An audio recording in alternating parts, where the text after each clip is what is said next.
Welcome to Food Friends, a podcast inspiring home cooks to try new dishes in the kitchen by sharing trusted recipes, tips, and friendship. Hi, I'm Sonia. And I'm Carrie. We met in Los Angeles over 15 years ago as personal chefs and haven't stopped talking about food since. We're so glad you're here. Hi, Carrie. Hi, Sonia. Carrie, what was your best bite of the week? Sonia, I'm so excited to share that my best bite was hummus pasta. Okay, wow, mic drop. Because we talked about this pasta recipe because I had seen this woman on TikTok who was raving about it. And my first reaction was, no, thank you, not doing it. But then you and I discussed it. And we were both like, actually, we're quite curious. I really appreciate what you shared, which is that this woman was sharing how she made it for her child, right? And when you shared that part with me, because as a chef, I was like, I don't know about hummus pasta. But when she said, my kid really likes this, that's what got my mind going too, because my son really likes hummus and he really likes pasta. And I'm always thinking about ways to introduce new things to him. And so I was like, okay, I can see that. That's enough for me to know that I'm willing to give it a try. This recipe is honestly genius. And here are the reasons why it's so genius. One, I always have pasta in my pantry. Two, you can just buy whatever hummus you have at the grocery store. And I now use the little sesame hummus that you told me was so delicious because I generally don't even like a store-bought hummus anymore. Yeah, that just is weirdly one of the best on the market. I typically find it at Whole Foods, but if you go to their website, you can find where you can get it locally. It's just the freshest tasting. I find a lot of the store-bought varieties, they taste a little stale. They often have citric acid instead of fresh lemon juice.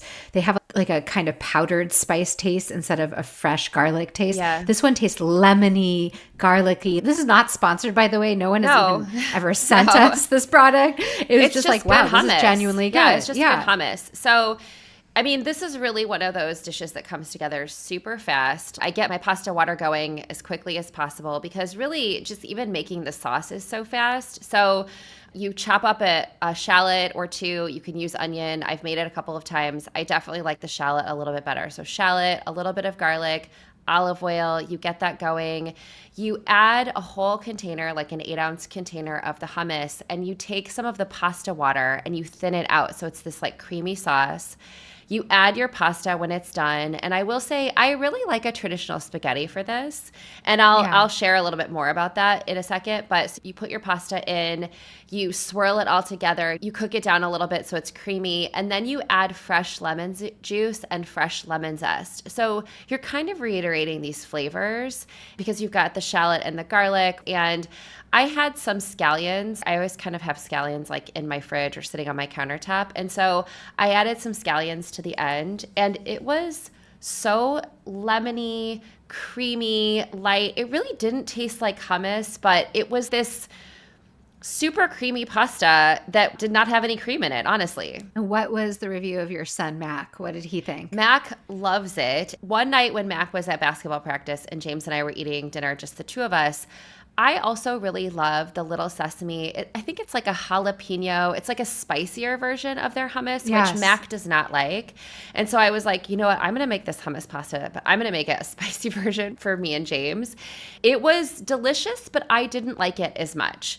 And I also wonder if it's because we decided at the last minute to use capellini, which is that super duper thin spaghetti, which I think for me, I like my spaghetti to have a little bit more bite to it. And the recipe actually calls for either spaghetti or bucatini, which I have a harder time finding. So I might make it with bucatini next time, but I think the shape matters. I feel like linguine would work. Yeah, I think linguine would work really great too. But when I did this spicy cilantro jalapeno one, I also added fresh mint at the end. And I did like that. I think this... Interesting. Wow. This is like kind of out of... You don't think about this in pasta, but it really makes sense. What it really is beans and pasta, which is, again, actually a classic Italian combination. Chickpeas and pasta is a classic dish. You make tons of beans and pastas. I know that's one of your favorite weeknight meals to make. So it's not such a stretch to think a pureed bean is the base of a sauce for a pasta or a starch in general. But I will say I had a client who the mom was completely vegan,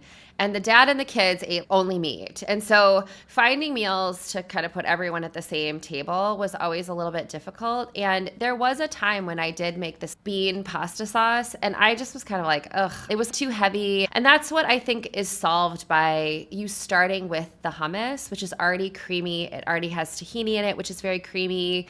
Then adding these fresh ingredients like the freshly sauteed aromatics like the shallot and the garlic, and then the fresh lemon juice and the zest. The zest really adds a lot of flavor. So don't skip that step. Even if you don't have parsley or a scallion or something like that to add to the top, that's fine. But the lemon juice is a must, I think. Yeah, actually, that reminds me that my grandmother on my father's side, every time she bought store-bought hummus, sorry, it said both ways, and I automatically say it the other way. She always taught me that you need to freshen it up, any store-bought brand, and even really good quality ones that she would find. And so she would always add grated garlic and lemon juice and a little splash of extra olive oil. And it was just like that little extra freshness, a home ingredient that's fresh from your counter added to that store-bought ingredient made it taste homemade.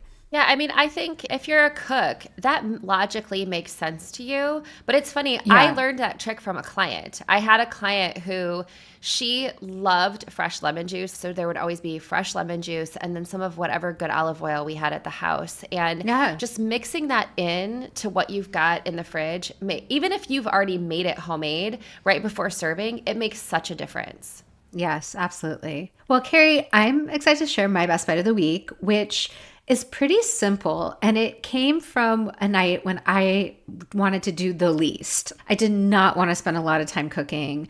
I wanted something I could pop in the oven and then go back to doing something else that I was working on. But I need to use up some produce because I had bought these beautiful baby artichokes at the farmer's market. I just love baby artichokes because they don't really have a choke. So you can cook them more easily and they cook quicker and they're so cute and petite. You can't eat as much of the leaves. That's just one thing to note because there's not like a lot of artichoke meatiness to those outer leaves, but the inside of them are so, so tender. You can eat all those baby leaves inside and the heart, and there's no choke. So what I did was, okay, I know I love roasted artichokes. A lot of people think you can only steam artichokes or boil them, but you can certainly roast them. And I had some new potatoes. It's all quite seasonal. And then I had a packet of chicken sausage and I had some lemons. And I was like, okay, this is the basis of all I need. So I cut up my potatoes into rounds and I cut my baby artichokes in half. And I tossed them in a really good amount of oil and I seasoned them and I placed them onto a baking sheet. And then what I also did was I cut a whole lemon into rounds and I removed all the seeds. I mean, I washed it really well. I cut it into thin rounds. I removed all the seeds because the seeds is where it tastes bitter. That's where the bitterness comes from. Yeah. So I topped everything with slices of lemon. And then I also got another lemon out and I squeezed a whole lemon over everything. Because I was thinking about those Greek lemony potatoes that you and I talked about. Right. Lemon and potato to me is a very good flavor combo. Yeah. I like it. And so I was like, I think this is going to work. So I got those things going in the oven at 400 degrees. I let them roast for about 15 minutes and then I added my sausage because I really felt like the sausage wasn't going to take more than 15 minutes, but the potatoes and artichokes were going to take 30. Right. And so I flipped all the potatoes and artichokes over. Then I added my sausage, just whole sausage. Now, I was using pre-cooked chicken sausage. That's partly why I knew it would cook faster. If you were using the sausage in the casing that wasn't cooked, then you would want to add them in at the beginning. Yeah, so they can all cook together. Yes. But in this case, mine was pre-cooked. Right. I didn't want to dry out. So then I just popped it back in for another 30 minutes and I had some salad with some salad dressing and that was a complete meal. But that lemon got so sweet and caramelized and not at all bitter. I posted a photo and someone even asked me like, isn't it bitter? And I was like, no, it's not. The potatoes got super lemony and the artichokes got super lemony and they got a little crispy. And so some parts were a little maybe too crispy, but I didn't mind at all because it all just was delicious and easy. So you're saying that you made this entire meal on one sheet pan. There wasn't a second sheet pan that the sausages went onto. They just went on top of already the baby artichokes and the potatoes. Yeah, like nestled in. Right. So I wasn't putting them on top of anything. I was just sticking them in. I roasted 4 at a time just because I want to roast the whole package at once. Right. And then makes great leftovers the next day. So yes, 1 sheet pan. And if you were feeding more than 3 or 4 people, you could do this over 2 sheet pans in this oven at the same time. Right. Yeah, that makes sense. I mean, I think what I really love about this idea is that you're really reporting back on something that you shared before. I love artichokes, but I had never, until you mentioned it, this sounds so silly to say, but I had never thought of roasting them. I just always boil them or steam them and serve them with a creamy sauce because that's one of my favorite ways to eat them. And you propose this idea of roasting them on a sheet pan. You're just using such simple ingredients that can come from the grocery store or from the farmer's market: potatoes, lemon, olive oil, and sausages, which you could also not even add the sausages if you wanted to have a vegetarian meal that night. You could add chickpeas. Yes. And skip the sausages. Chickpeas would be perfect here. Or you could add little cubes of feta or halloumi. But I do have to say, if you can't find baby artichokes fresh, because you don't want giant artichokes for this. Right. This is not the preparation you want it for. I wouldn't use jarred artichokes because I find them very acidic, and this is a very lemony dish. But you can. There are frozen, right? Well, there's frozen, but even better than frozen artichoke like pieces, there's frozen artichoke hearts you can find where it's just the heart, none of the leaves. And that's what I would use here if I could find it. I mean, again, I'm not saying all these things are the easiest things to find, but if you didn't have any artichokes at all, you can still cut up some potatoes, cut up some lemon rounds, drizzle the potatoes with olive oil and lemon, and have a very lovely side dish. You could throw in some sausages to that too, and that's almost a complete meal. Yeah, and I think it's worth repeating your great tip about a lemon. If you're adding a whole lemon, removing those seeds is a key step. So slice it very thinly so you can see where the seeds are. Just pop them out with your finger, with the tip of your knife, and get rid of them, because that's where that bitterness comes from. It's something, if you're rushing, it's easy to forget to do that, and that's something you don't want to do. It will taste really bitter. And if you can get an organic lemon, I just prefer that when I'm using the whole lemon. But, use what you got. Yeah, I love this. I love this report about the lemon hummus pasta from the New York Times that this other person raved about, but I needed your approval. Because when you tell me it's good, not that I did trust a stranger, I actually kind of did, but I was like, but Carrie will really tell us. And you're tempting me to try it. I don't know if I'm there yet, but I'm more tempted than I've ever been. Well, you have my approval and you have Mac Weaver's approval too.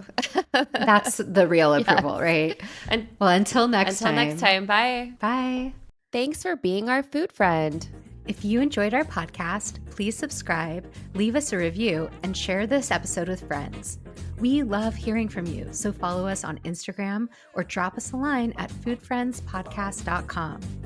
Yes, we'd love to hear from you and your food friends. Happy cooking and eating.